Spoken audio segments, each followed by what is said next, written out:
This podcast conversation was dedicated to providing unbiased information and fostering informed discussion on democracy in the upcoming election. This is not an endorsement of any political party or candidate. Our mission is to make sure that we are educated and informed voters, and we strive for fairness in the conversation. This podcast and event series is sponsored by the Greater Twin Cities, Minnesota chapter of the Links Incorporated. The Links Incorporated is an international, not-for-profit corporation established in 1946.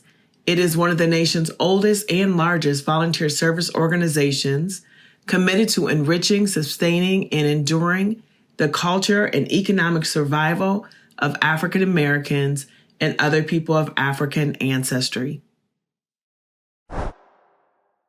Keesha Gaskins-Nathan is the Director for Democratic Practice, United States Program, and Racial Justice Initiative at the Rockefeller Brothers Fund. Ms. Gaskins-Nathan is dedicated to advancing measures and ideas that improve democratic systems and engage democratic culture in the United States to support full and fair democratic and economic opportunity for all residents. Ms. Gaskins-Nathan is a longtime organizer, lobbyist, and trial attorney. Prior to joining the Rockefeller Brothers Fund, she was the senior counsel with the Brennan Center for Justice, serving as the director of redistricting and representation program. Her portfolio included redistricting reform, voters' rights, and election with a focus on voter suppression issues. Ms. Gaskins-Nathan is a frequent lecturer and writer on issues related to women in politics, movement building, and democratic transformation. We welcome Keesha Gaskins-Nathan to Conversations with Chanda and welcome her wisdom and perspective as we move into this election season. You're listening to Conversations with Chanda, a podcast that unpacks the community's grittiest, most vexing problems, hosted by Chanda Smith-Baker. I literally can't stop smiling because I have been wanting to talk with you and waiting for the right moment and the right conversation. And I think this is the right moment to have this conversation. So welcome, Keesha. I'm excited. I was wondering when I was going to get a call. So this is actually, I think, a perfect time. I think so. And we got an election going on and a really complicated environment. Mm-hmm. And I can't think of anybody else to really talk about this with, but you, because I always get insights and perspective that I know would never have entered my mind. So I'm ready to talk about it. Let's talk about it. So just this morning on social media, there was someone that had posted a billboard that had Kamala and Biden on it with the words "dumb and dumber" underneath it. And it just feels like somehow, and perhaps it's always existed, but it feels very socialized to name call, be sexist, be racist, be all these distractionary things and not focus on policies. And so I was just so offended by it as a woman.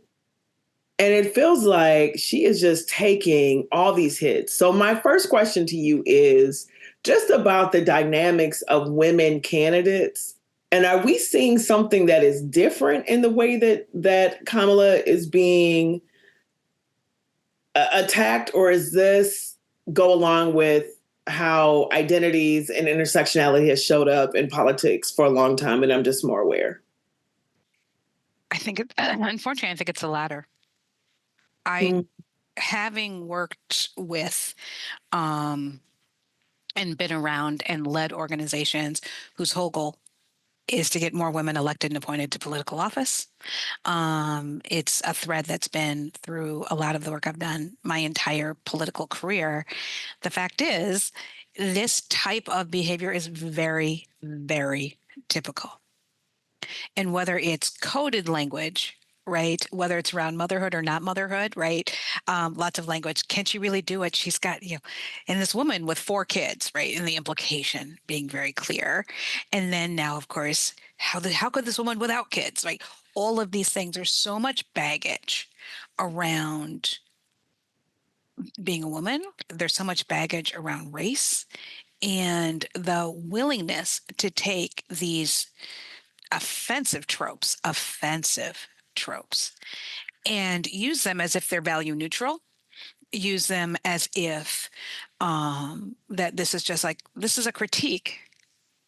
It's not a legitimate critique. It doesn't make any sense. And then throw them out there, assuming it even was a real billboard, right?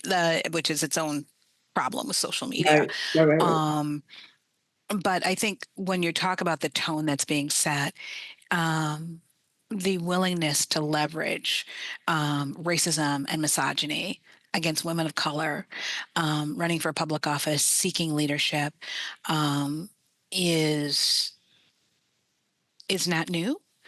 And the willingness to do it, I think, in this case I think it's compounded with fear, right?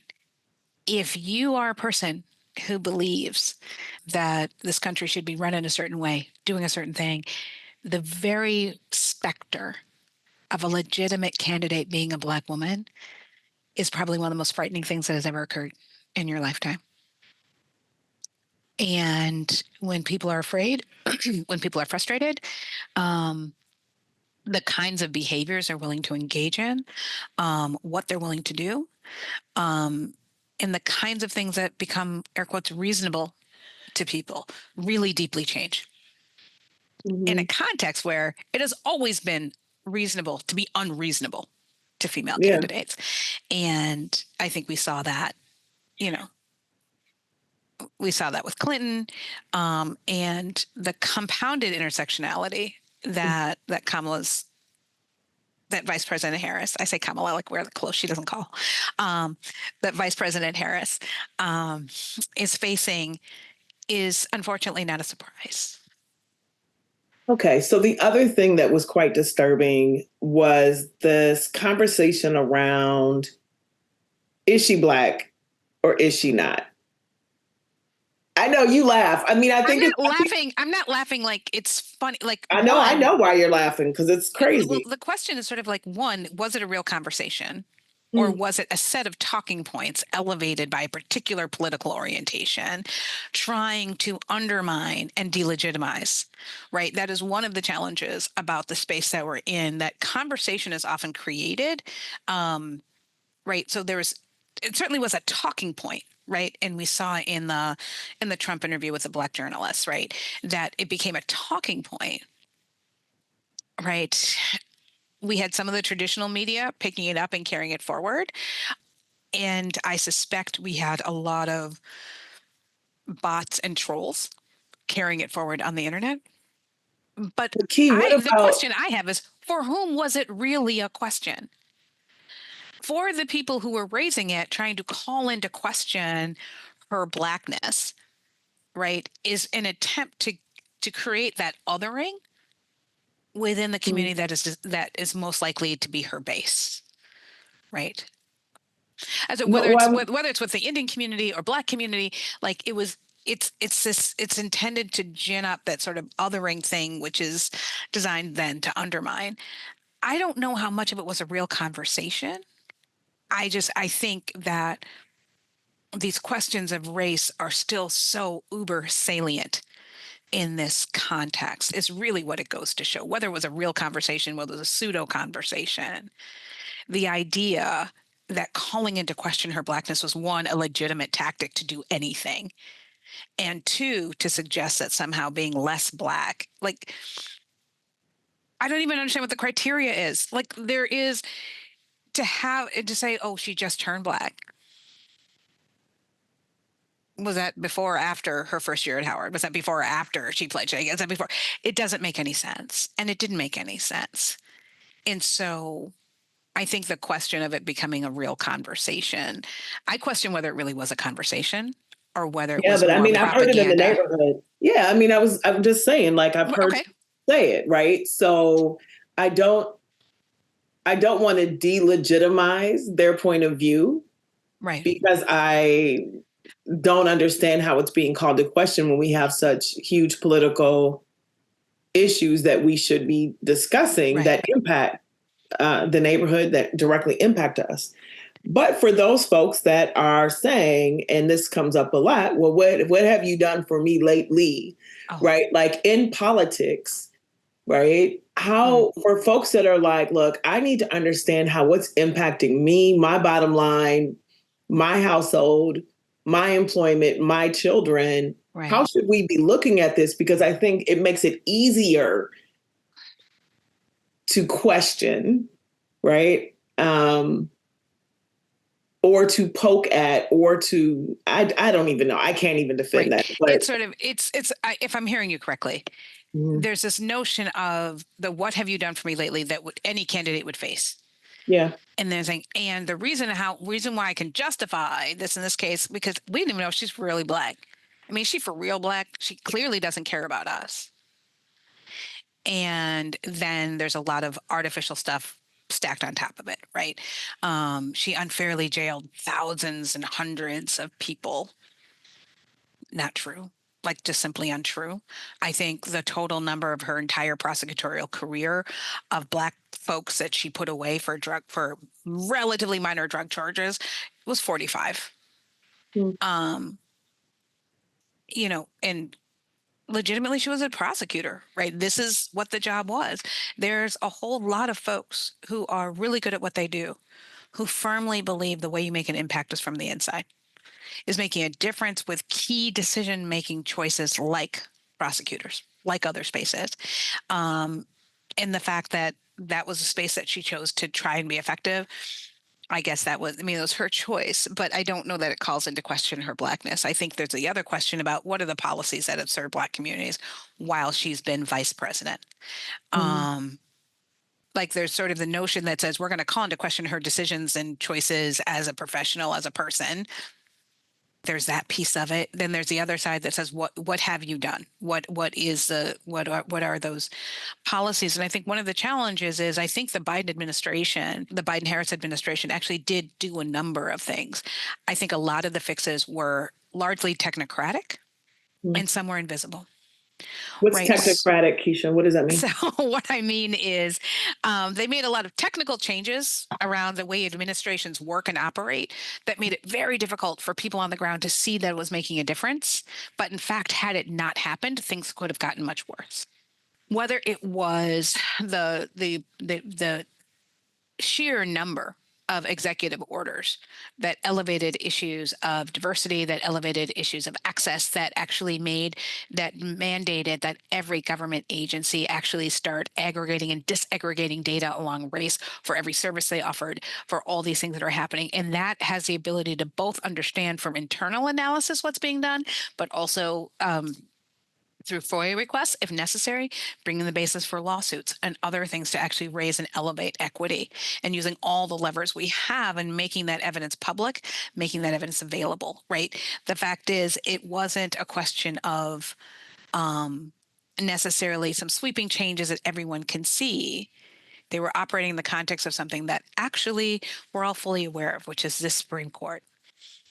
And really saying, what are the things they can do? What are the things you can do directly when there are certain things that were taken out of the toolbox? And one of the solutions that has been taken out of the toolbox by the Supreme Court is simply looking at situations of inequity and addressing them directly based on race. Right? Simply looking at a field, a space, a scope, be like, actually, you know what? There's not enough Native folks in this space. There's not enough Black people in this space. We're actually going to make a concerted effort to raise that number, and we're going to do it intentionally. This court has cut off that avenue. And it doesn't for any government agency, right? And now they're moving into private sector, right, with the whole series of litigation and some of these challenges.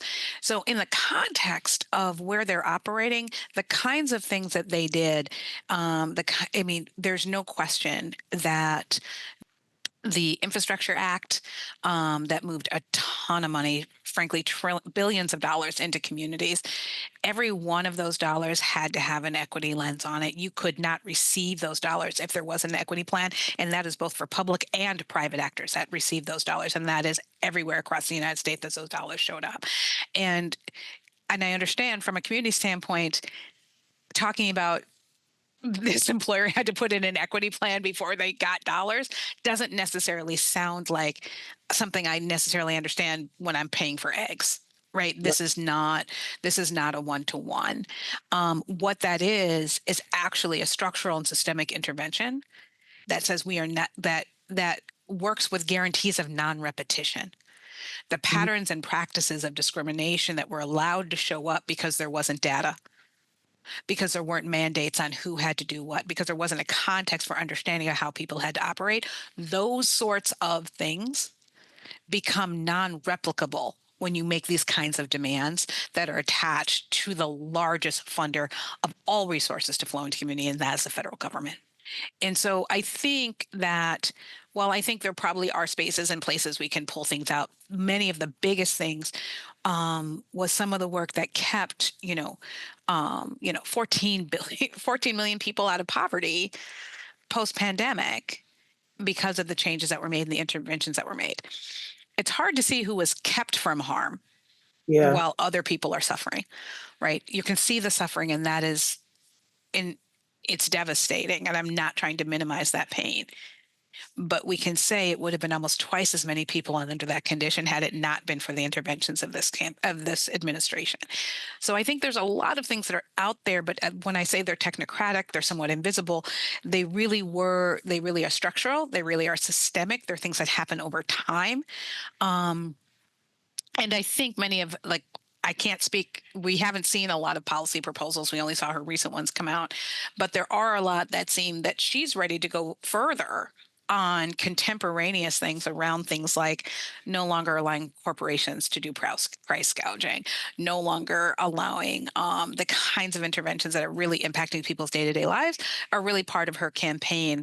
As opposed, I can appreciate other promises like no taxes on tipped workers, which is fine. And I wonder if they wouldn't do it if Nevada wasn't Hmm. a, a state that was in play.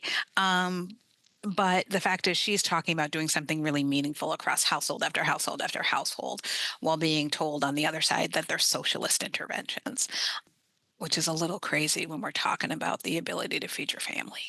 Yeah, agreed. You brought up a couple of things that I want to go down. One is the Supreme Court. Mhm. And one of the things that presidents do get to do is appoint people to the Supreme Court. How much is at risk with that decision, and what should the listeners understand about the court and what is ahead of us? Sure. If we're just talking about the SFFA decision, not Dobbs, not all the other things that are at stake. We're going to focus here on this decision. The potential for this decision to reach beyond conduct that is specifically associated with secondary education, post-secondary education, is huge. We're Mhm. already seeing litigation all over the country for grant making, for access, for business practices. Some, everything from Amazon's program to set aside opportunities for minority owned businesses. You're seeing banks walk away, Goldman Sachs, Chase, and others, from their own programs because they're afraid they might get sued, right? The chilling effect in and of itself is hugely devastating. Can you say more before you go on what that decision was, just for folks that Oh, I'm don't? so sorry. Yes. Yeah. That was a Students for Fair Admissions, or yes, Students for Fair Admission versus Harvard. And they argued that any consideration of race in the admission process was violative of section of Civil Rights Act in the 14th Amendment. And the court agreed and said no longer can race even be a consideration amongst the various things that are part of being admitted to college. There was some dicta from Roberts' concurrence that said, well, if you're like writing an essay and you're talking about your experiences that you've had as a racial minority in the country, that can still be considered. But it can't be like, oh, if like race is part of the consideration, that's out. And so now we've got a whole series of questions based on different elements of federal law as to whether or not it's illegal for race to be a consideration to enter into like a contract. Mhm. And of course, the irony of it is because the reason why it came up in the first place is because race was constantly used as a reason to exclude Black people from contracting in businesses and spaces. And now it's being perverted, twisted, and turned on its head to say, oh, it can't be used for remedial purposes, or in the same way it was designed to prevent discrimination, and now being used to say, oh no, you can't do it for remediation purposes either, despite a clear historical context that defines a clear need. Well, I mean, just what are the implications? Because I think, what we will see a decline in folks of color going to college. We will see people moving away from policies that were advancing equity. Is this the kind? Right. So there's a very real possibility, and I think we've already seen some of this, where we're seeing a decline in people going to college in general, but we're also seeing, particularly at largely white institutions, right? So we're seeing some interesting effects, I think, of that. But we're seeing fewer folks going to college, and some of it is a chilling effect as well. Are fewer people applying as well, right? Understanding that this is actually going to be folks who would otherwise be competitive. Right. We are seeing, as I said, reductions in programs for entrepreneurs, for Black folks, for Native folks, for people of color, for women. Right. And there is literally no evidence at all that this would be extended to gender. But we're already seeing like this. It feels to me like for folks who didn't want to do it in the first place, this is an excuse to stop. Then you Yeah. also have the chilling effect of folks who are afraid of being sued, because this is expensive, right? Some of the biggest lawsuits, the Fearless Fund, the litigation has been millions of dollars. Those grants were $20,000. It Right. was like 4 or 5 grants for $20,000, which it was certainly less than half a million. And I promise you, the litigation costs are huge. I just want to lift up the Lawyers Committee for Civil Rights Under Law. Actually has a whole pro bono program for businesses, programs, nonprofits who are interested in maintaining their programs, and they have a whole pro bono legal team that is out there supporting folks nationally to figure out how they continue to maintain the priorities of the organizations. And we are seeing a lot of that. We're seeing a lot of folks stand 10 toes down. Unfortunately, they're not our largest institutions. Unfortunately, they're not the largest corporations. We're seeing a lot of retrenchment and a lot of folks backing off of commitments that were made. Yeah. The other piece that you touched on briefly was when I brought up the billboard. You said if it was even real, Mhm. that there's a lot of that happening. Right. But a lot of it is what AI and the ways that false information is being put out into the environment. So can we just talk about how pervasive is that? How pervasive is that? That's the question. It's a lot, right? Because we have both misinformation and disinformation. Okay. We have disinformation, somebody mocking up a billboard, right, that says this, that, and the other, and they're saying this is not only what I'm saying as my opinion, but this is out there in the world, and we're going to put this in the minds of people, and this, that, and the other, when it's really just me on my computer messing around. Hmm. And there's a fair amount of that. We can't really know how much, but we know it's a marked increase immediately. And then we have misinformation. People who honestly believe it's true and just continue to publicize bad information, right? For So those of like us, Kamala's record, right? People are just saying because she was a prosecutor, she she targeted she people. obviously jailed thousands of Black men. That's not true. Right. This is not true. And they're perpetuating this. And so it's sort of this idea that's like, it's not really intentional. It's not someone out to get someone. They're just bad information. For those of us of a certain age, you remember the email chains you get from your mom. You're like, Mom, stop forwarding this stuff. Like, it's not true. Right, right, right. As frustrating as that was, imagine that effect on millions of people at once. Mm. right, as it continues to spread. And the impact actually hasn't necessarily been that people believe the disinformation. It's not so much that's changing people's minds per se, and that may or may not be true depending on the gravity of the image or the message. But one of the biggest impacts is no one believes anything. It is Right. undermining the ability to even have trusted messengers So because we that's don't. my follow-up question. How do you know what to believe? Like, what would you point people to that are like trusted sources? I think one of the challenges I have is like even our trusted sources, I still feel like there are caveats, right? Like I think the New York Times is good for this thing, but I don't know that I like their view on foreign policy and this and the, like there's all of these spaces. But I think there's kind of practices you can kind of do better at understanding what's an opinion piece and what's news. Hmm. Right. I think there's been so much proliferation that has the same byline and saying that the New York Times said, or this was a reporting. It's like, it's not reporting. If it says opinion, It's an opinion. it's an opinion. The great poetesses, Salt and Pepper said, opinions are like, and everyone's got one, right? The, that understanding what's opinion and what's not, even when coming from a trusted news source, recognizing that every news source has an opinion and an orientation, and to challenge even things you believe, Mm-hmm. right? Or people you're likely to listen to. Um, check before you post something, double check it. It actually doesn't take that much Yeah. to be like, did this really happen? Is this really true? Sometimes you'll go down a road and it turns out, yes, it did happen, but they left this other piece out or things like that. And I think that, you know, it makes being a consumer of information more labor intensive if you want to be responsible. But the fact is, you have to decide for yourself. And it does mean that it takes a little bit more work.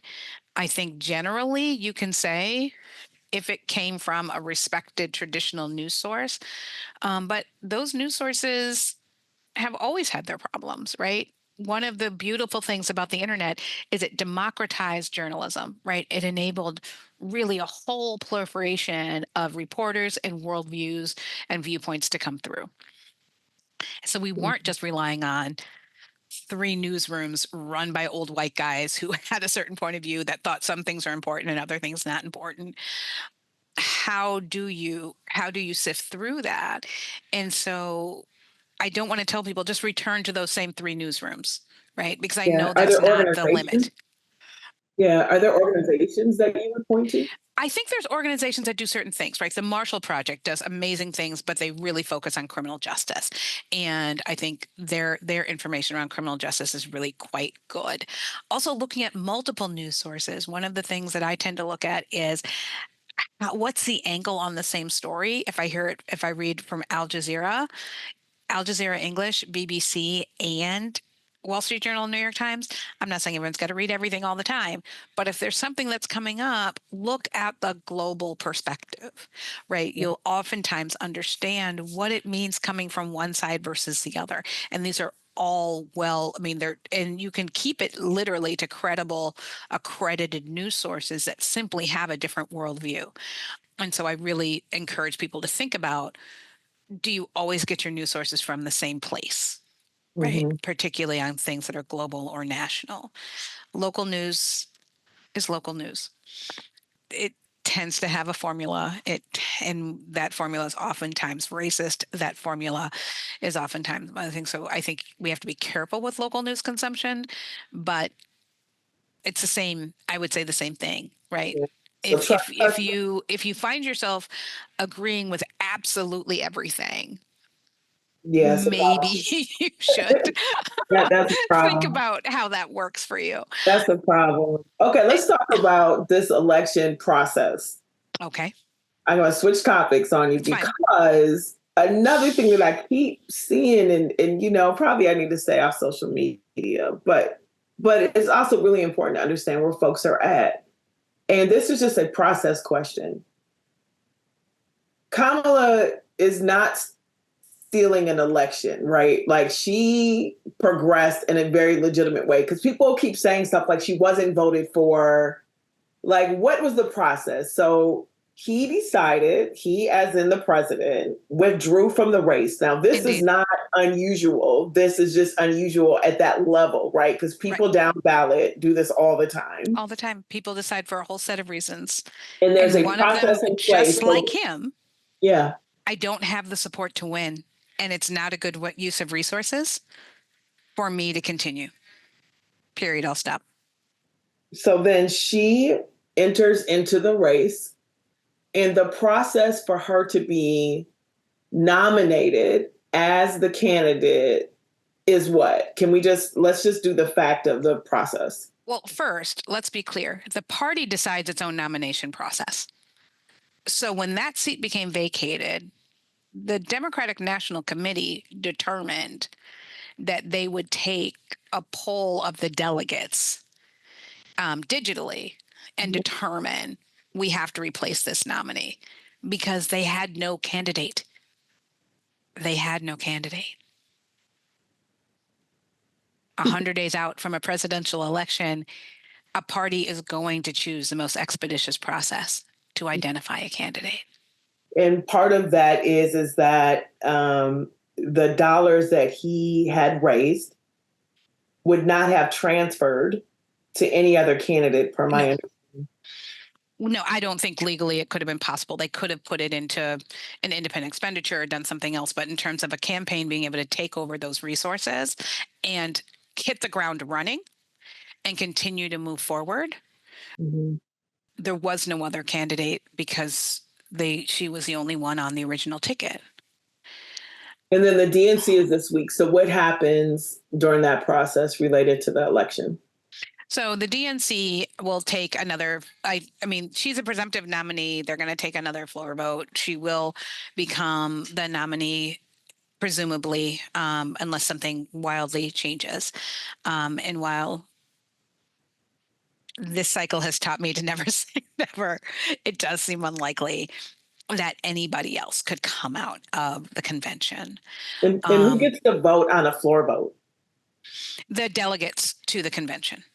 And how do you become a delegate to the convention? It depends.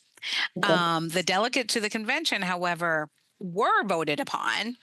If you participated in the primary, you also participated in electing your delegates. Or if you're in a caucus state, Minnesota, you had the opportunity to participate by participating in your local precinct caucus and electing representatives and continuing to go up. But those are choices, again, at the party level that's made to how they elect. So everyone has had a chance to, at a minimum, elect the folks who are making the decision, right? That was where that is. I think, again, it feels like another sort of delegitimization tactic. And for folks who are calling it into question, oftentimes my question is, well, what was the alternative? Mm. Given the time span, Yeah. given that, I mean, what did you want to conduct another open primary in advance of the election and have a full-throated primary battle? That's a good question. As a practical matter, not only would it not have been cost effective, it's not clear that there was enough money in the DNC to even do that. It was an unprecedented move Yeah. that required solutions for that time. That's what it feels like. But again, I still have to wonder how much of this is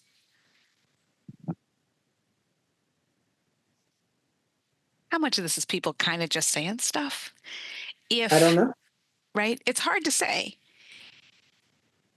If When I think about how political candidacies evolve, whether for smaller local offices or for something as important as a president, or something as important as school board, or something as essential as park board, and people make decisions and choices about who to support.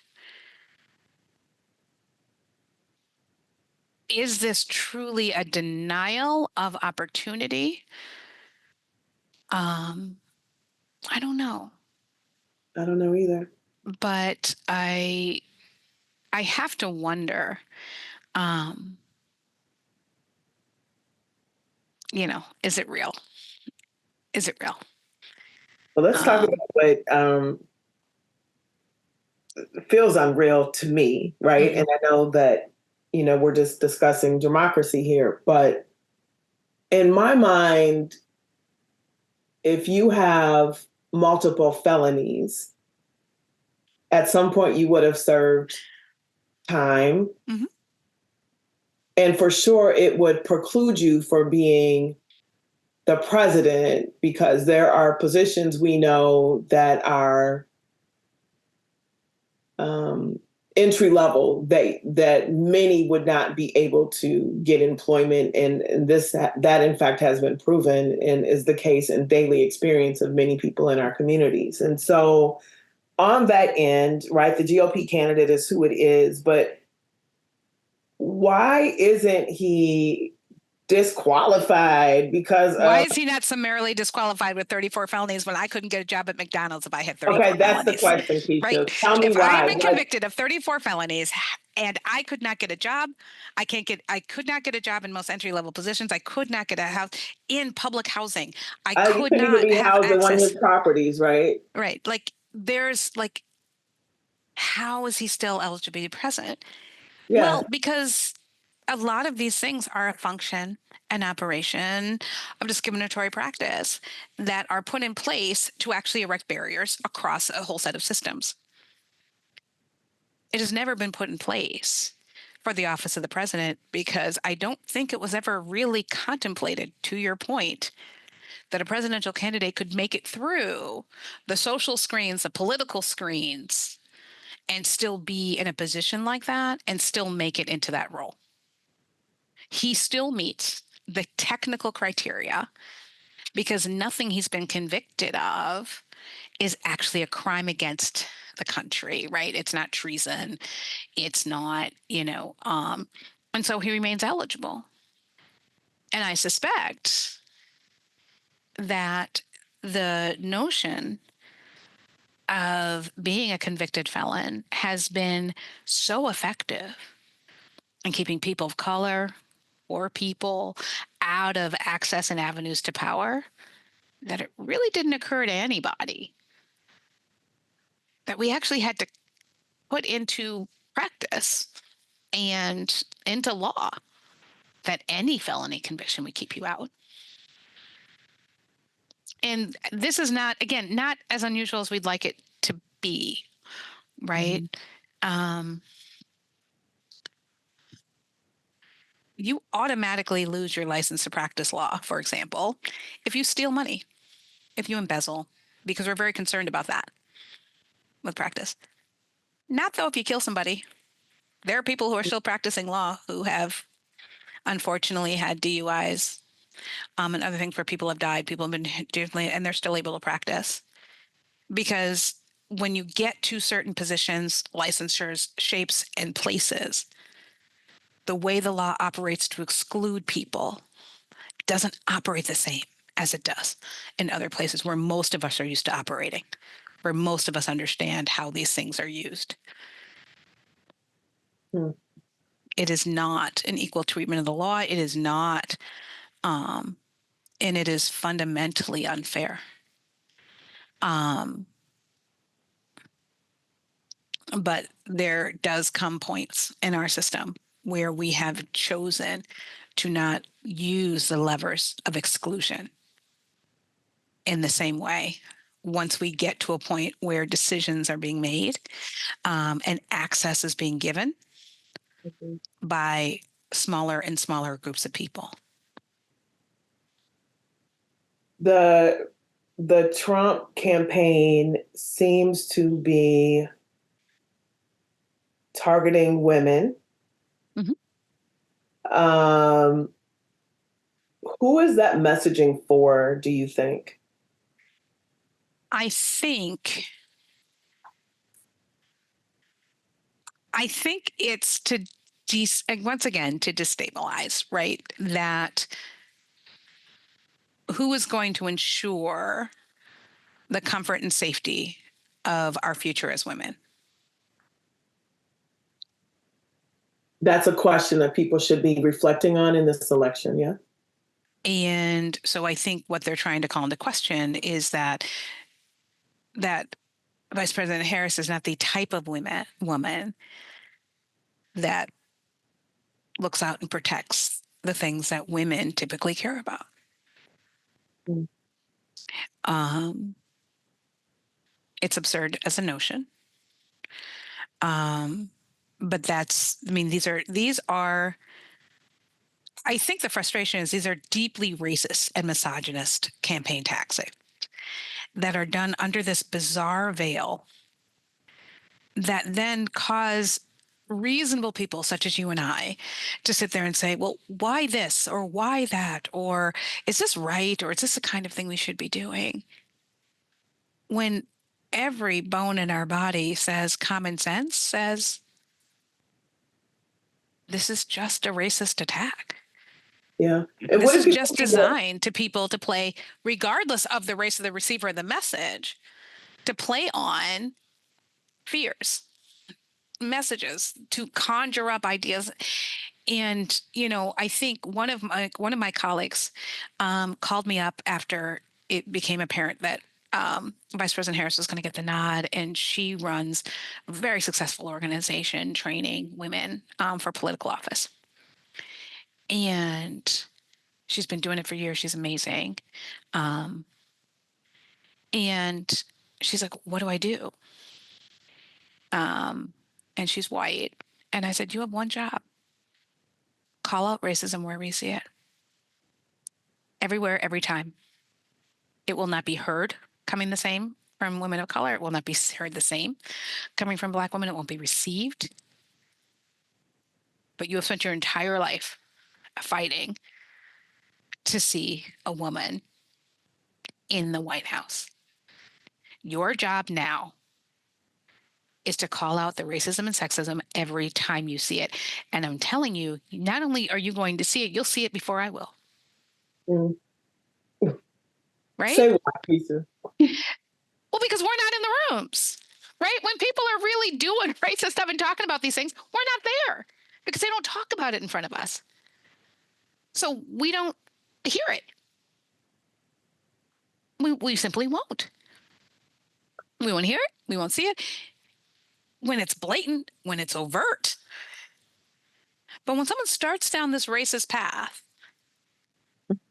and you see that white woman across the conference table and she starts looking at you and you're like, it's because she hears it. She heard it already. She knew what it was starting. She knew where it was going. And she's looking at you to confirm. And you're like, I'm not there yet because I'm not in your rooms.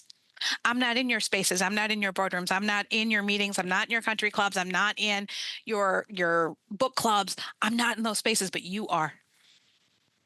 So call out racism when you see it. Call it out every time you see it. There is give it no quarter. Yeah. In the name of fairness, I guess, can we talk about the key messages that are coming out of both campaigns? Sure. Just like as a matter of fact. So we have sort of what is it? Let's do GOP first. What are some of the key messages that are coming out? I think the GOP is trying to say that if we point at Harris is non-serious. She's not smart. She laughs inappropriately. She doesn't quite get it. She's either simultaneously too old or too young. She's anti-Semitic. It's a little bizarre. And they tend to be, and these are, and I'm talking about attacks that are more character attacks, right? Because actually we haven't heard, I think we can. And then there's also policy attacks, right? The GOP is saying that the policy prescriptions are socialist, that they're going to undermine the ability for people to compete, that by forcing lowering of food prices, we're going to end up with food lines. I don't quite understand the logic, but this is what we're hearing. But we're not hearing their policy positions, no? I think there are a handful, like I said, no tax for tipped workers, um, drill baby drill, really reinforcing the carbon economy and fossil fuel economy, despite the fact that the every climate scientist is telling us that if we don't reduce our global output for carbon by 2030, we will hit the tipping point of 1.5. And the US is the single largest driller of oil and exporter of carbon. And the fact that there is absolutely zero intention of addressing that is incredibly bizarre to me. And to say, not only is it we're not going to address it, we're actually going to exacerbate this condition even Yeah. further. What about the Project 20? Project 2025 has been disavowed, and so I'm going to just say this: it's Oh, been okay. Yeah, disavowed okay. by the GOP, Yeah, right? yeah. Okay. They keep saying it's not us. We didn't have anything to do with it, despite the fact that the entire leadership team is made up of former Trump, former Trump cabinet members.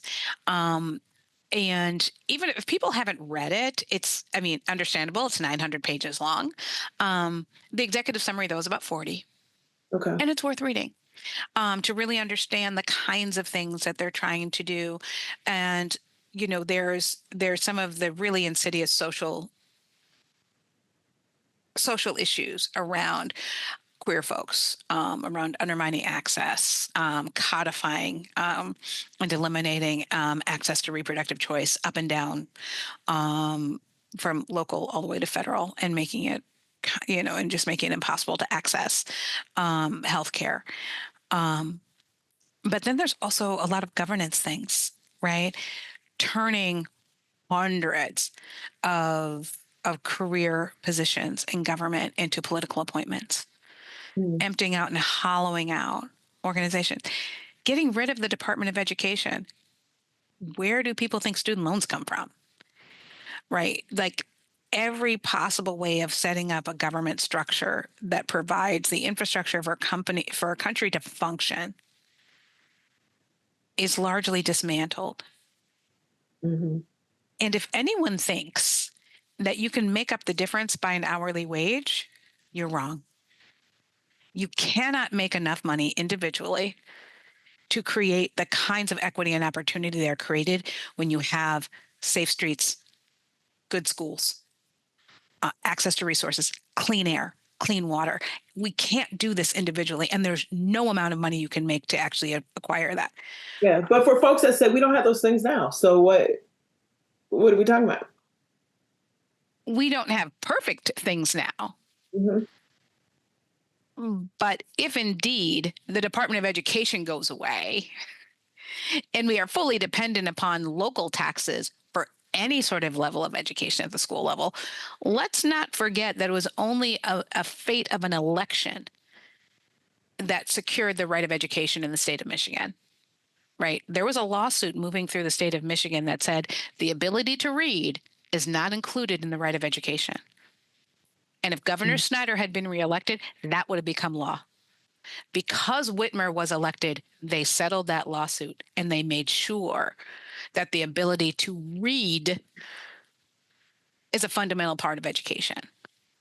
Because there were Okay. courts that were prepared to say the right to education in the state of Michigan does not include the ability to read when you're done. All right. What are the key messages coming out of the Democratic side?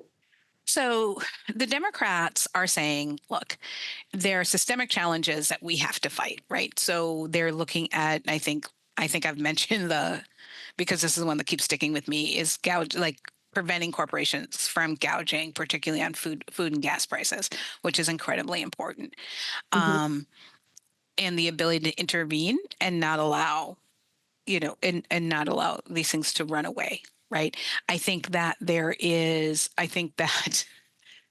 um, on the character attack line, they're saying he's weird. Um, I think a point he continues to make without assistance, but I think um, they're saying that Trump is weird. They're saying that he is inconsistent, um, that he's erratic, that he's dangerous. And and I do think there are far fewer character attacks coming from the left. But I think there is some suggestions that the way that Trump himself operates and functions is just darned unusual, and that there's no sense of gravity or respect for the office. Okay, that's good. That's So, good. I mean, like, to be fair, it's a political campaign, It right? is. So there's lots of political strategy. There's a lot of strategists. There's words flying all over the place. And, if this is what you care about, CNN's there for you, Fox is there for you. There's all of those questions. I think what we have to also consider is, what are the things we care about the most? And are we thinking about project progress or perfection? Mm. Are we recognizing that while the White House can't do all the affirmative things by itself, if you have somebody really bad doing bad things, they can take down a lot, i.e., appointing Supreme Court members, refusing to enforce discrimination, dismantling entire agencies in ways that make it impossible to reconstruct over time. Yeah. What about, to your point, because there's a lot of, well, I don't know how many there are. I have come in contact with one issue voters, right? Like, this is the thing, like, they don't support school choice. I've heard that. I have heard around the women's right to choose. People land on both sides of that, and that is their issue, and they will only pick the candidate that aligns with that one issue. What would you say to folks that are one issue voters, regardless of where you stand on the political spectrum? I think that is a limited way to live one's life and to make political choices. You can have a one issue vote, but you don't have a one issue life. Hmm. That if that's the way you choose to exercise your political power, I think it's important to have things you care about, and things you care about more than others. Things you care about more than others. But the ability to be able to live and understand the nuanced life that in the world that's evolving in front of us, you are undermining yourself, I think, oftentimes by not considering more than that. I would never tell anybody, there's a lot of nuances, and I would never tell anybody, go against your moral questions, go against your gut. That's not what I'm saying. I'm saying, if you take the questions that you care about the most in their totality and stand it up against your life experience, what you need for yourself, for your family, and for your future, if you still come down and say, I have the luxury to only care about one issue, and I can operate that way, then operate that way. That's the beauty of living in a democracy. There's the beauty. Okay, last question is, there are a lot of nonprofits, groups out there that are cautious about participating in this election season or in democracy because of the laws that govern. Can you provide a perspective, because they are able to do work in this space? Absolutely. Can you provide some perspective for those that might need some guidance on how to move forward? You can always encourage people to act on the issues that are organized around your mission. Right? So that's true of advocacy groups. It's also true of direct service. You are always able to register voters, and you're always able, and I hope you encourage the people that access people's services or advocacy or they touch, to exercise their political power. You may not tell them who to vote for. You may not advocate for a particular party. But if you operate as a service-based nonprofit and you are touching thousands of lives, whether it's folks like working with folks like Vote ER that work in hospitals and other spaces that are only seeking to ensure that people are able to exercise their power, That's it. That's all. That they're going to stand up and they're going to say, I have a voice, that the world is not just going to happen to me. I'm going to engage with that world. That I understand that each vote is a investment in my power and the power of my community. Those are the messages that I think nonprofits need to focus around. You do not need to wade into, and nor should you, nor can you wade into who should be elected or why they should vote for this person or another. And I encourage nonprofits strongly to stay away from those messages. But you want the people who use your services voting. You want the people that are connected to the work that you and your staff and everyone spends so much time working on. You want their voices in the political fray. Those are the people you want showing up. Not the people who are questioning your value, not the people that are simply donating money. God bless them. But no, not just them. Mhm. They can't speak for your people. Your people speak for themselves. This is not, this is not the empower them. They have the power. The power is theirs, not yours. Right. And to help facilitate the ability to exercise that power is actually the responsibility of folks who are saying they are trying to improve the lived experiences of people's lives. Perfectly stated, Keesha Gaskins-Nathan. I appreciate you. Thank you for being on here and providing such important perspective as we are winding ourselves up to Election Day in I November. know it. I know it. Thank you so much for the opportunity. This was a great conversation. I also want to say, Chanda, thank you. This platform and the voice that you provide to the community, I know Minnesotans know you and know you very well, but I'm in New York.